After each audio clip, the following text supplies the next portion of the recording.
Hello and welcome to the 71st episode of Strawberry Patches podcast. My name is Marina and I'm your host today.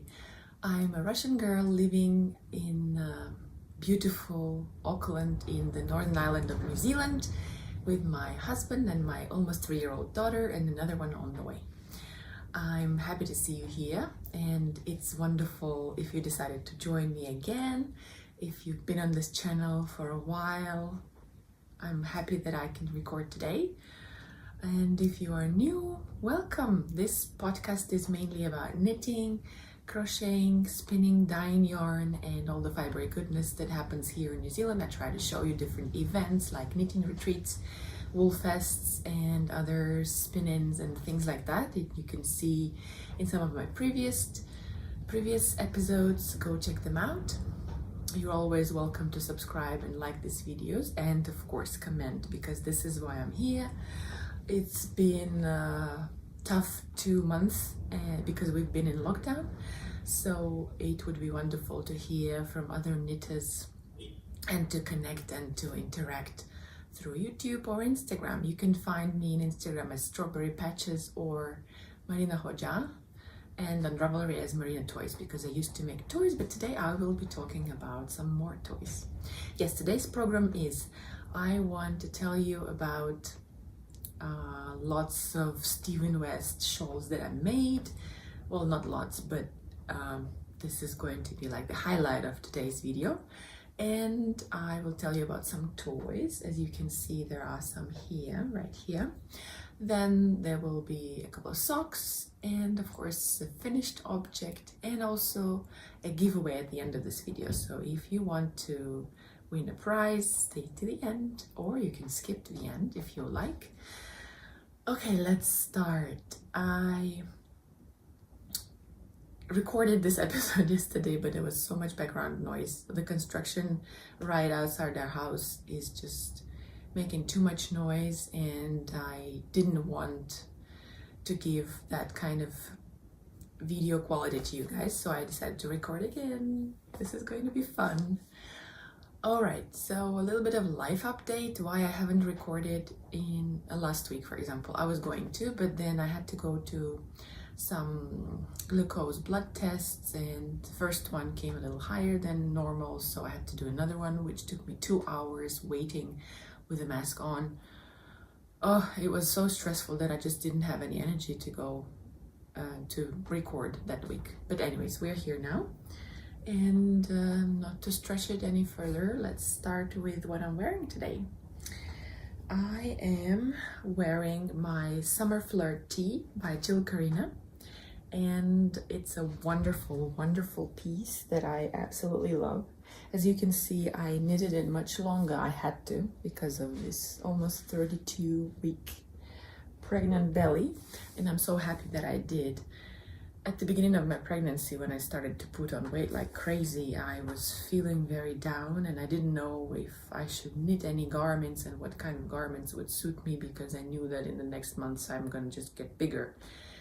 But with this top, the best part is that right now it's kind of fitted, but I'm guessing that later when I lose weight, hopefully sometime in a year, It's just gonna be a loose fitting summer shirt, and I knitted it out of my Sakura Blossom colorway, which has this beautiful purpley speckles, and it's on my sparkle sock base, which is 5% silver stellina and 20 or 25% nylon, which is perfect for socks. If you remember a couple episodes ago, I made the swirl socks in similar colorway. And yeah, about this pattern, it's so much fun to knit this yoke. I love lace knitting, and I have the best needles for that. They are higher sharps, and it was really not that hard. This lace part was not hard at all, and the best part about it is because it's a variegated yarn, you can't really see any mistakes. I mean, I don't know if I made any. I don't see any. I think I didn't. Yeah, love this pattern, totally recommend it. Really easy, and you can make it in like linen, or this is merino. You can make it with silk or something else, but this is just perfect for weather right now. I can put on a shawl or a cardigan on top, and I'm good to go for the weather that we have here.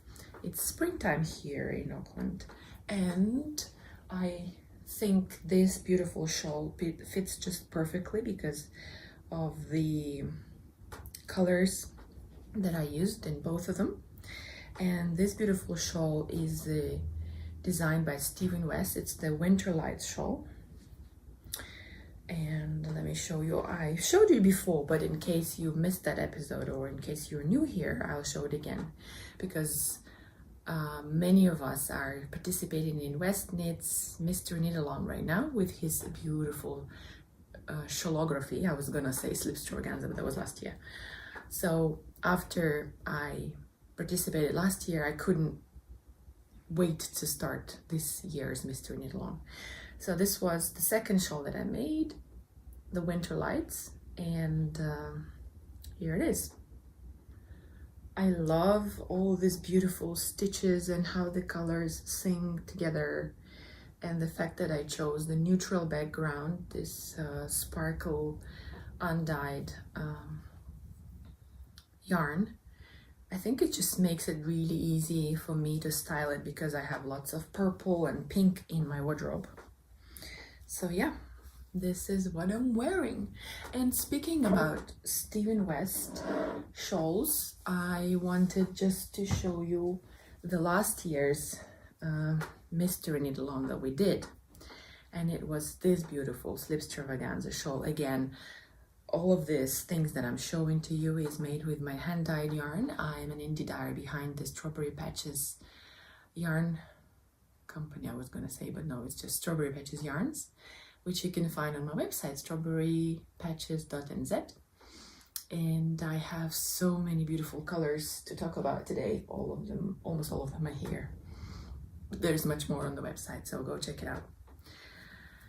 And last year, around this time of the year, Stephen West was intriguing us about these wonderful clues about his mystery shawl. Here we had to pick two main colors, which for me, the main color, one main color in two skeins was pink for me, and three contrasting colors, which I think best are shown in the edge here. I chose the watermelon colorway, and this white with yellowish speckles, and this white with some green and plum colors. So the first clue of this year's Mr. Knit Along is out, and I've finished it. And I thought, as I was watching Stephen West's online cast-on kind of party video, he was talking through the first clues of his past mystery shawls, and that reminded me how I was knitting on this triangle, which was the first clue for this shawl.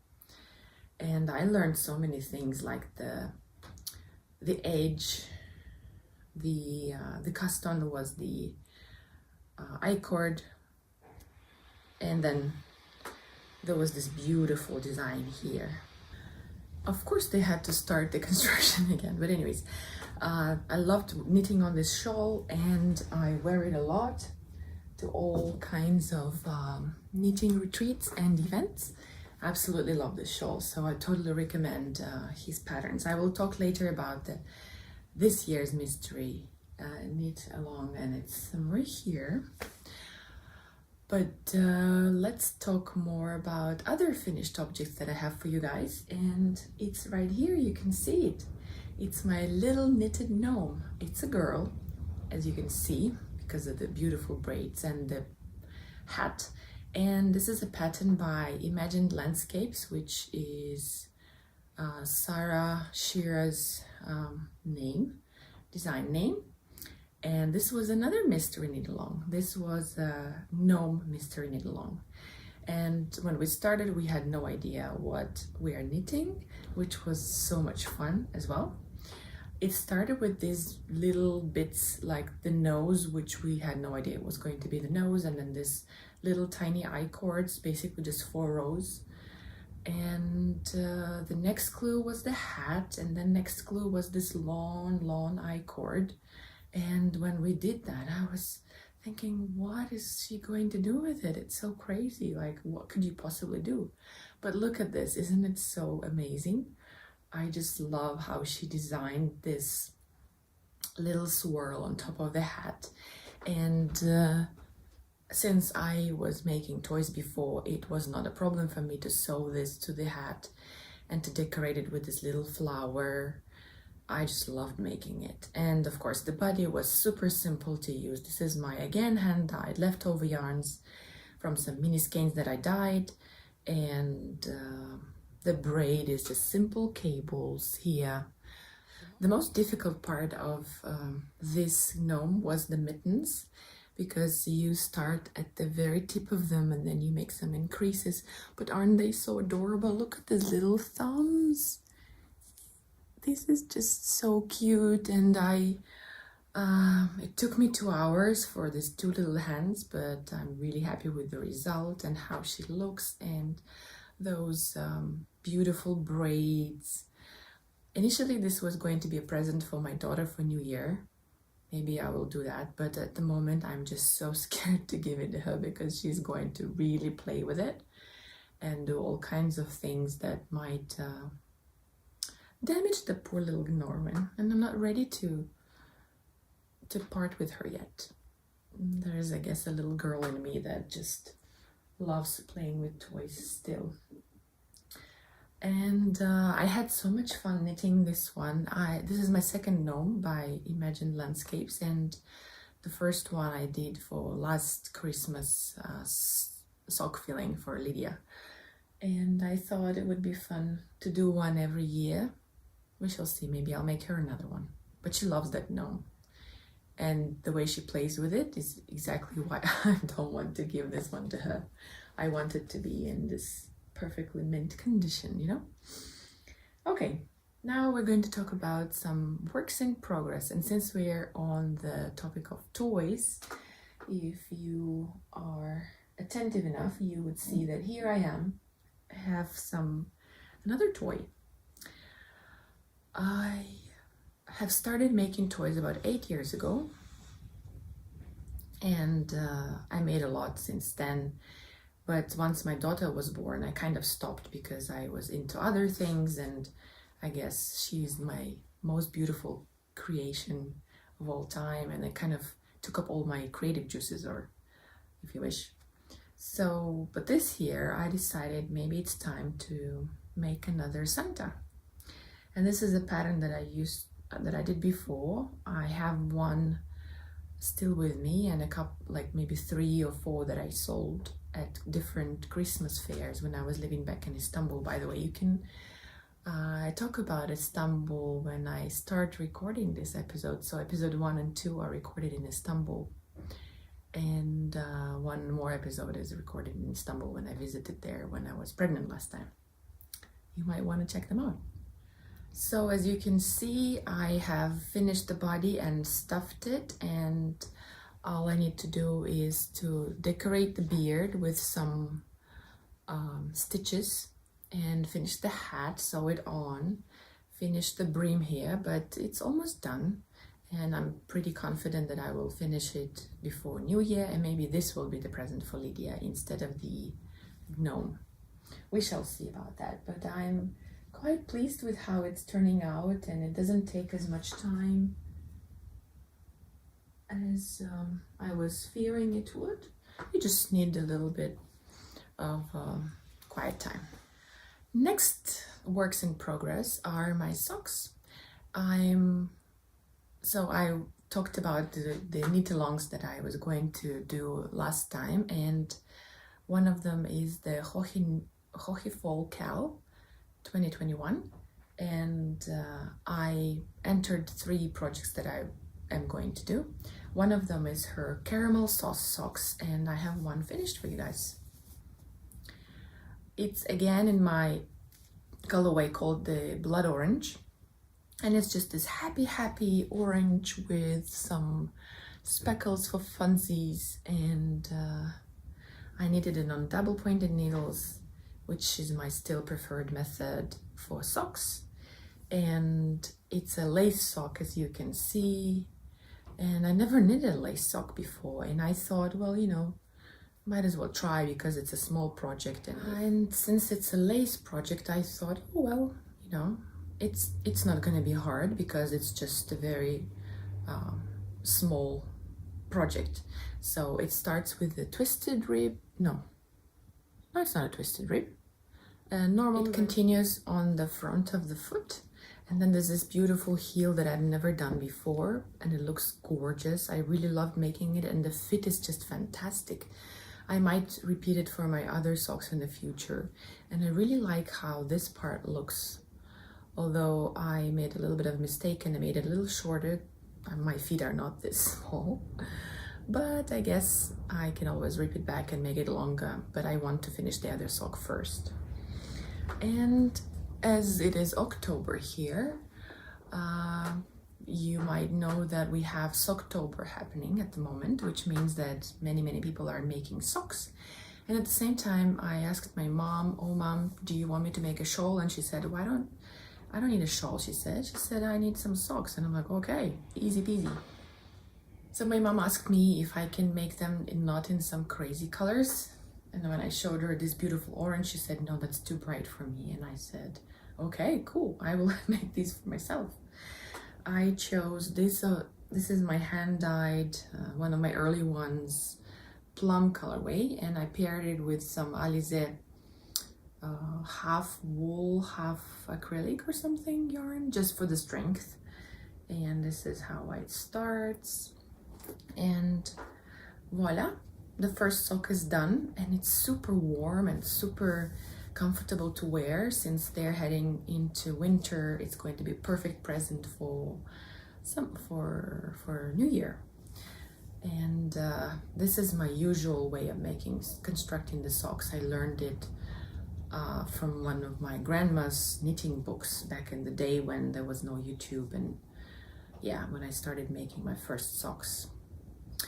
So I'm very happy with how they turned out, and I tried them on, and they're super cozy. And these 2 entries are going to be entries into the Socktober cow, which is the one I'm participating in. It's hosted by Alana from the wonderful shop here in Auckland in Parnell called the Lupine and Wool Company. And it's a wonderful shop that I just can't wait to go to once our lockdown situation finishes. Did I mention that we're still in lockdown? So yes, we're in level 3, but it's been, I don't know, maybe 7 or 8 weeks now. I think it's the beginning of the 8th week, and we haven't been able to go to any shops other than groceries. Actually, groceries are done by my husband because they recommend 1 shopper per household. So yeah, I can't go and buy any buttons for any cardigans. Like the cardigan that I finished for my daughter, I had to use up some buttons which are not really perfect. But when we are finally past that stage, I can't wait to go to Alana's shop and yeah, and sit and knit with her because it's a beautiful place and she's a super friendly person and just love her. What else? Socks are done. Another work in progress. As I promised you, I will show you my shawlography mystery knit along. And if you haven't started knitting on your West Knits mystery knit along this year, clue 1, look away because I'm going to show you mine. First of all, the colors that I chose, I have them right here for you. And here I want to show you my palette for the West Knits Mystery Knit Along 2021. As I mentioned before, I really loved this combo, the gray, the noble gray, and the magic night. And I always wanted, and I love adding some neutral, like this white sparkly ones. So these 4 are the same base. It is 75% superwash merino, 20% nylon, and 5% silver stellina. And this is a gorgeous yarn that I recently used and I loved it.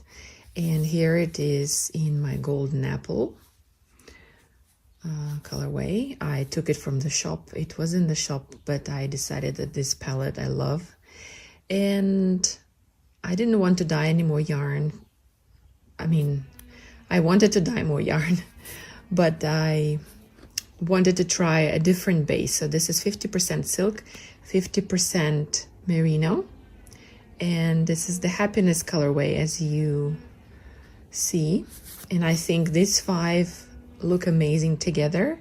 And even though we don't know what the finished garment is going to look like, I think all of these colors, even if you change, if you place them differently, I think they all look amazing next to each other.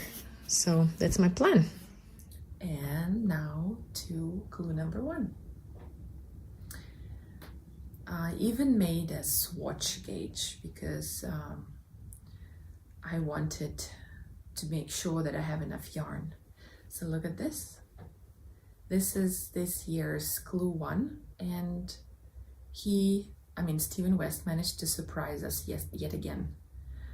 I didn't expect this. I'm so happy that it looks like it's going to be a crescent shawl because I love crescent shawls. And it started with color A here. Then there were these German short row fan, which you can see the colors better here, but once they're blocked, I'm sure you will be able to see all of them better as well. Then we had this beautiful border with 3 of the colors. And at the end, at the section 4 of clue 1, we had this little tiny worm looking loops or I-cord thingies, which add so much fun to this project. And I'm just so curious to see what's clue number 2 because the mystery part of this project is just fascinating. And last year I went as crazy as I would wake up at 5 in the morning just to see what the clue was, because his time when he releases the clues, it's deep in the night here. So basically we get them on the next day. But this time I had a rough night, so I didn't wake up early to start right away. But anyways, I finished it almost in 2 days' time. It wasn't that much knitting. He was scaring us that there'll be much more in the next clue, but we shall see. I think I'm a pretty fast knitter, so I'll be fine. I even managed to do some more projects in the meantime. So this is it. This is my shawlography. And I have just one more work in progress for you guys. I have entered 3 projects into the Jochi Locatelli's Fall Cow. And this is my second one, which is the Sida Pullover. And it's been in timeout for a while because I made a little mistake. I'm knitting it out of Gazal Himalaya yarn, Turkish yarn, which is half bamboo, half cotton. And it has this beautiful, beautiful drape, and the stitch definition is wonderful. And it's a very kind of cool and drapey fabric, which I love knitting with. It's DK weight. And initially, this pullover is made in one color, but I had these random bits that were gifted to me, so I decided to combine them. And since it kind of has this texture that makes it look like there is stripes, I decided to make them in different colors. So what happened with this thing was that I knitted around here and I tried it on, and it seemed like the sleeves were a bit too wide because I didn't mid-gauge with this yarn, and I had to make up for it by choosing a size that's like two sizes up. And then of course the sleeves were too big. Anyways, I had lots of wonderful suggestions from the Ravelry group, the Pullover team, and I also asked, can I say that she's my friend?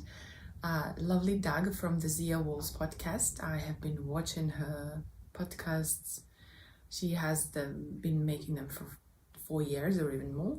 So I asked her advice, and she gave me some tips on how to do it. And basically, that's what I did. I decided to rip it back to the point before the separation of the sleeves. I also checked the measurements on the schematic and understood that for my size I need this much before the separation of the sleeves, which was higher than what I had done before. Then for the sleeves I chose a different size according to my arm circumference, which was a handy tip actually. And so I cast on less stitches under the arm, and I think I will increase a bit more rapidly, maybe sooner rather than later. But again, another thing that was suggested to me, that I knit a little bit of the sleeve just to see how it looks knitted up, because when you try it on like this, there's a big gap here of the fabric that would not feel the same once it's knitted up in the round. So I think it should be fine. And then I started this other lovely color, and yeah, I really love the result, and I'm working on this mindless knitting in DK weight between waiting for the clue for the next mystery clue. And that's all of my works in progress. Now I wanted to show you a little bit of my spinning.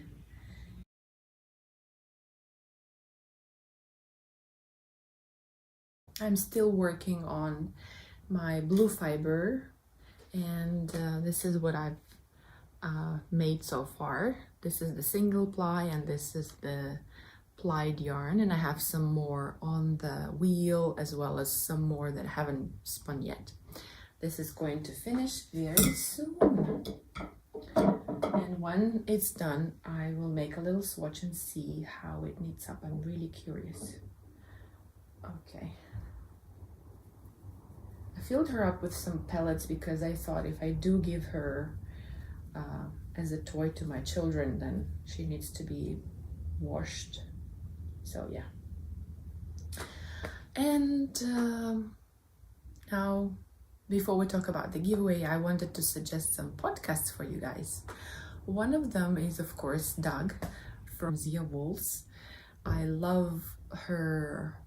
She's an indie dyer as well in beautiful New Mexico, Albuquerque, and it's so much fun to see her making her designs. She makes some designs, and she spins, and she rug hooks, and she dyes wool, and she creates patterns, and oh, it's a true inspiration for me to see all of her ideas come to life, and I really recommend you check her out.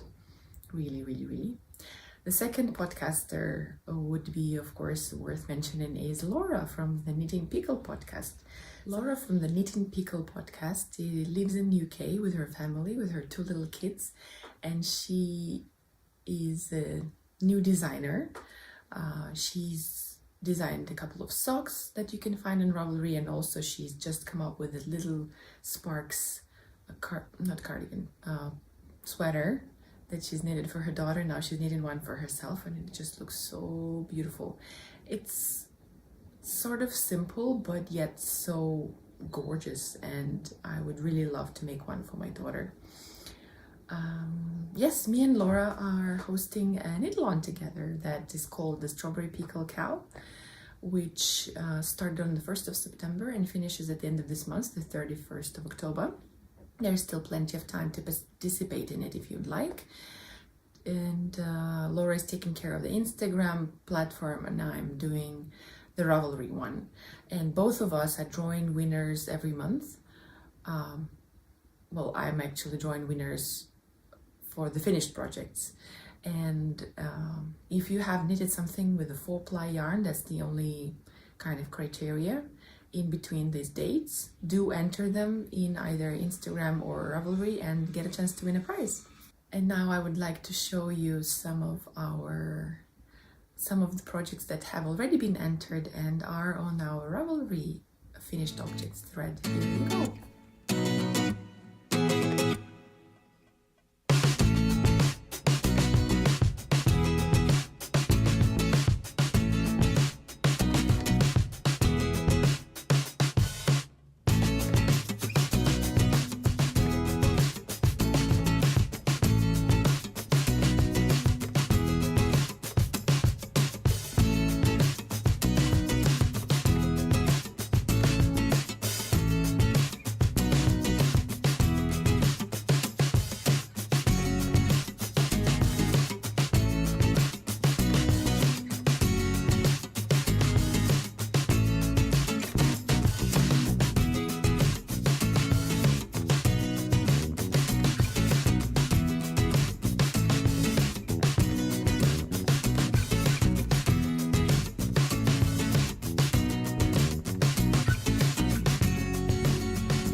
Aren't they gorgeous?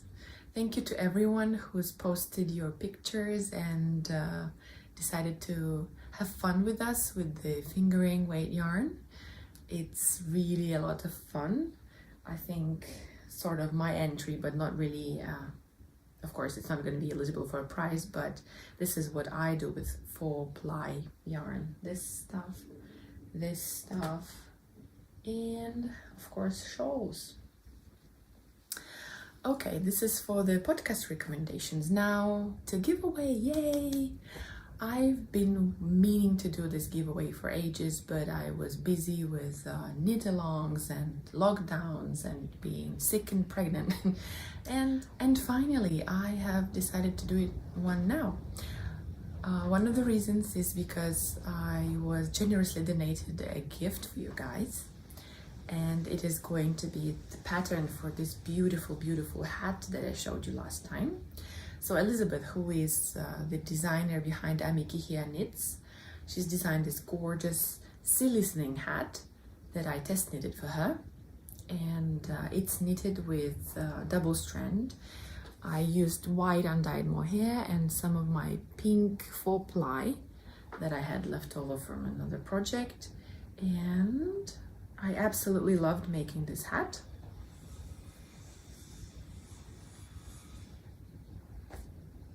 And I'm sure that you will enjoy making it too. It's really nice and snug and just a beautiful hat, little hat that I think my daughter needs to have one as well.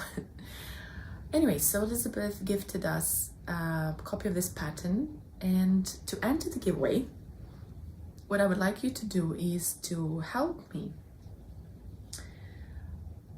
At the end of this video, I want to show you kind of like the shop update. I decided to call it that way because my dyeing experiments, they're all here, and I wanted to show them close up. So I'll flip the camera and show you that later. But I have these 3 skeins that I have, the most recent ones, they don't have a name yet. So I would like to ask you to help me name them. As you can see, they are this gorgeous lavender pastel colors speckled with some green, purple, and fuchsia. I think that's what it's called. And I have 3 of these ones in DK weight, and they don't need a name. So if you help me If you would like to help me find a perfect name for these ones, please comment down below under this episode, and yeah, and then I will choose a winner from those comments, and I will happily gift you the pattern for this beautiful sea listening hat. So that's the little giveaway that we have, and I will announce it in the next episode. And somehow you will need to give me your contact details so I can send you the copy of the pattern, or Elizabeth can send it to you. All right.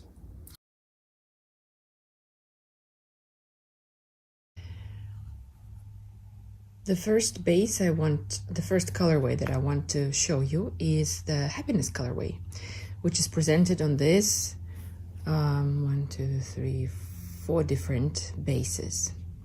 First of all, I will show you some New Zealand merino. This is the 4-ply, the sock blend, 80/20 merino nylon, perfect for socks, and I would make beautiful bright socks. This is also New Zealand merino, but it's an 8-ply, and it's a beautiful twist on twist colorway, base, which means that you can make some quick projects with it, like a hat or maybe a tiny baby cardigan. And this is the same colorway, but because it's on a different base, I called it copper. It's so soft and squishy, and I just it would be amazing in a shawl or in a very drapey garment, or as an accent color in some color work maybe. But because it has silk and yak, as you can see, you need to remember that it will give you lots of drape and would not hold its form very well. But it's a beautiful color, perfect for shawls. And this is the cashmere in a sock, which has 10% of cashmere and 10% of nylon in it. You just imagine how gorgeously soft the socks in this would be. It is the softest, but to be fair, this is also very soft. And if you didn't have this for comparison, you would say that this is really soft as well. It's just that, of course, 10% of cashmere adds a little bit more extra to it. So all of these beautiful colors make me happy. That's why I called it happiness. And next color I want to show you is what I've been obsessing about. As you can see, it's called the chameleon, and it was named by my wonderful husband, who came up with such a beautiful name. So I really went crazy with this one because I loved it so much, and you can see why. This color is this beautiful soft-toned green with all kinds of green, blue, and rusty speckles, which I think look amazing in it. Some parts you can see more blues, different blues, by the way. So I thought I'd open one to show you just how glorious it is when you want to make your cake, when you open the skein. And here they are in the skeins. So these 6 are the New Zealand sock base, which is 80% merino, 20% nylon, and 4-ply.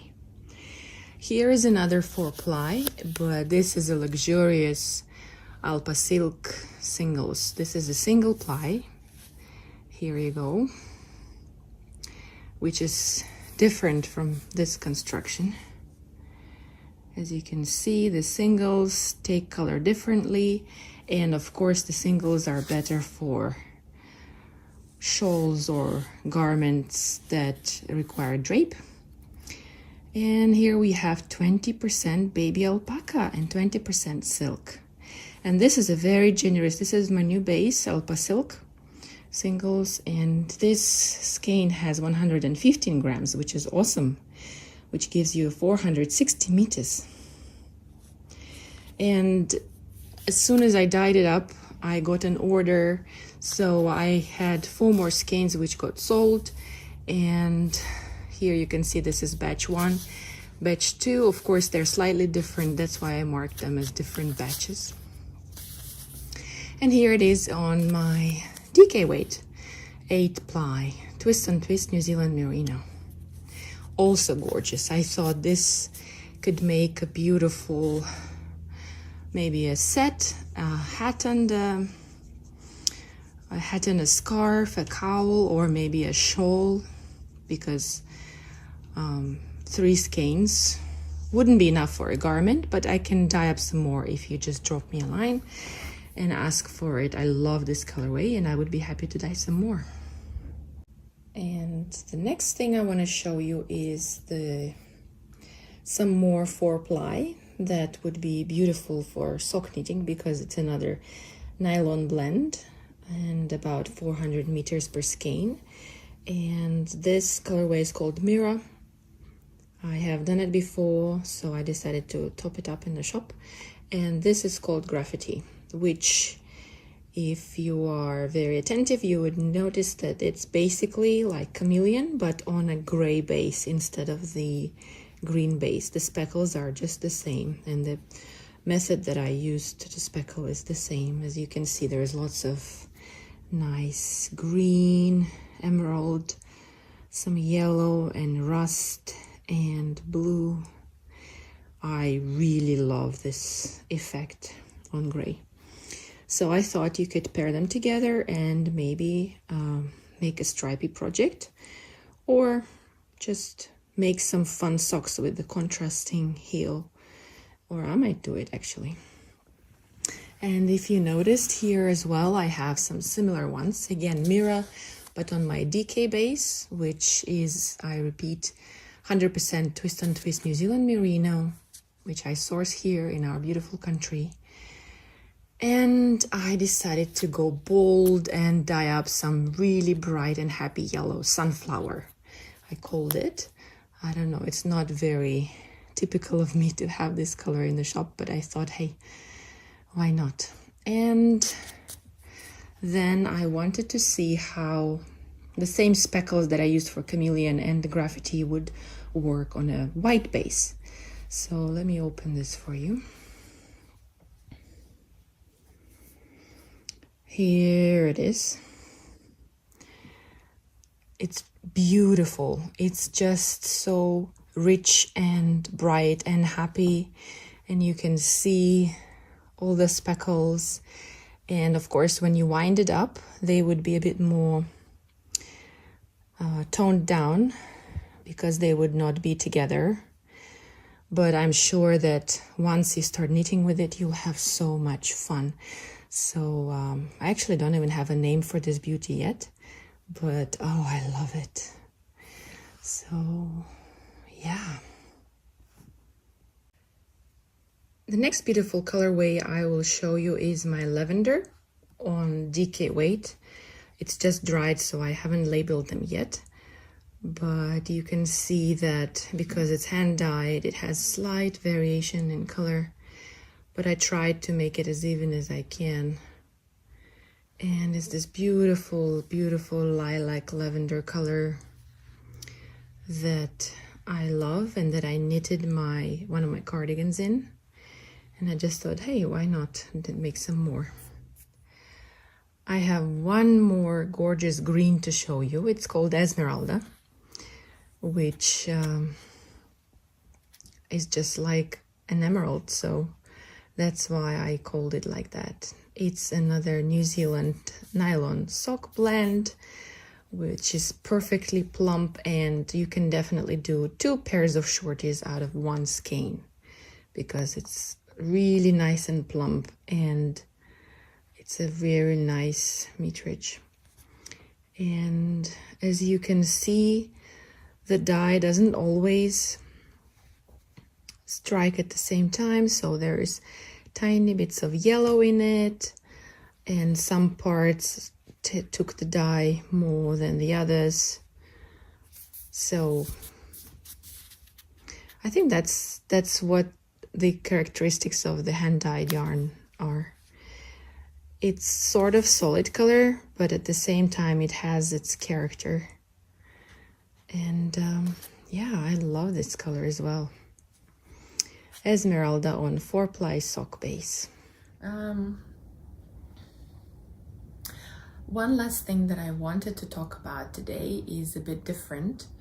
I received a package from my mother from Russia, and I have been very interested in the Orenburg shawls, which is a traditional shawl design that our grandmothers and ancestors made for years and years. And I bet that in every Russian household, even now, there is one of these.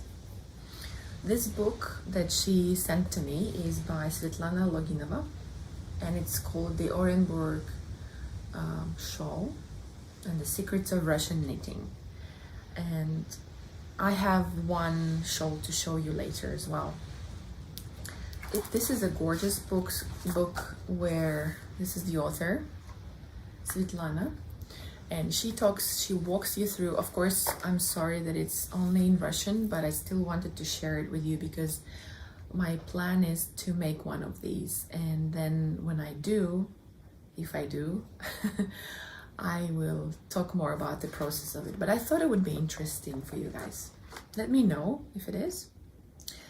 So Svetlana walks you through everything from the choice of needles to the choice of yarn. And one of the characteristic features of these shawls, especially, there are two types. One is for warmth, that has a bit thicker wool and maybe not so lacy. The second one is more kind of a dressier one, and it's made out of much thinner, like super lace weight yarn. And I'm sorry if you can hear the storm. Just started raining and you might hear it, sorry. These ones are famous for being so thin and lightweight that they can pass through a wedding ring. And they are not as much for warmth as for decoration, and usually maybe for weddings, you know? And so she talks about what kind of needles you need. Mostly they are 1 millimeter or 1.5 millimeter up to 2 millimeters to maybe 225, which is super thin. I think there was a picture of the needles somewhere. And then she talks about the different, the structure of this. I think it would be a hap in English. Dag, if you are watching, can you please let me know if you would call this a hap? So basically this is a square design. Traditionally, in the modern variant, they do some triangular ones and like the rectangular ones, but traditionally it was a square. And now in modern times, they use different colors. They used to make just, as you can see, these needles are just tiny. Traditionally, they were knitted in white or gray, but now many colors are possible. And as you can see, blue, lavender, even red are possible. And it just looks so gorgeous. So I thought I would share it with you, and hopefully you would be interested in learning more about it. Once I found the perfect yarn for it, because she says the perfect one for a start would be around 1000 meters per 100 gram. And that's like, wow, thin. And I brought my Orenburg shawl, which is called platok in Russian, that my mom gave me. Like, as I said, we all had one when we were growing up. Like, my grandma would gift us all one, and it didn't even matter, boy or girl. All the children used to be wearing them to school on those cold winter days. So here it is. It's quite big. Oh, I think it would be perfect for a baby, you know, to wrap the baby up in. Oh, I forgot to say, one of the characteristic things of this design is that it's never a purl. It's always knit yarn overs or knit two togethers or knit three togethers. And this is how it's created. And it's just so beautiful. The one that I have here is very old, and it's probably felted by someone who didn't know that this is pure wool, pure, I would say, goat wool, because traditionally they are made out of hand spun, really fine Orenburg goat fiber wool. And yeah, it looks a little bit felted to me, and a bit yellow, of course, but that's fine. So my earliest memories of wearing this was when we would go, let's say, in winter when it's like minus 30 degrees, well, not 30, maybe 25. We would go to school when it was still dark outside, maybe at 7 a.m. And my mom would dress me in a fur coat, and to protect my head, I would have it just like that. And it would keep my head, my ears, and my chest warm. And of course we would have valenki, which is like this felted shoes, and maybe a hat on the top as well. But also we wore it at home, just like this. My grandma used to wear hers a lot, and she would, because these ones were a bit big for us, she would, you know, do like this and tie it at the back. And I have very fond memories of this type of platok shawl, because my grandma used to buy them when she would go somewhere by train, because the trains would go through different small towns or villages, and the ladies that were making these shawls, they would hop on the train and walk maybe one cart, advertising while the train had a stop, advertising these ones, and they were really cheap to buy off hands like that. So many people would buy them during their trip on the train, for example, from Chelyabinsk to Moscow. That's where I'm from, Chelyabinsk. And yeah, so after every train trip, she would bring one home almost, I mean, to have, so that everyone could have one. Oh, those were the days. Okay, well, that's a little bit of shawls for you this week. I'm very happy that I've found the time to record, and I hope you enjoyed this episode. As always, I'm very happy to hear from you guys, so please leave a comment below. Even if you don't want to participate in the cal, just say hi to me. You can reach me on all the other platforms as well. And I hope you're all well. I hope you are feeling good, and that you're making something fantastic with your hands. And yes, I will see you in a couple of weeks' time, hopefully. Thank you very much for joining me, and happy knitting. Bye.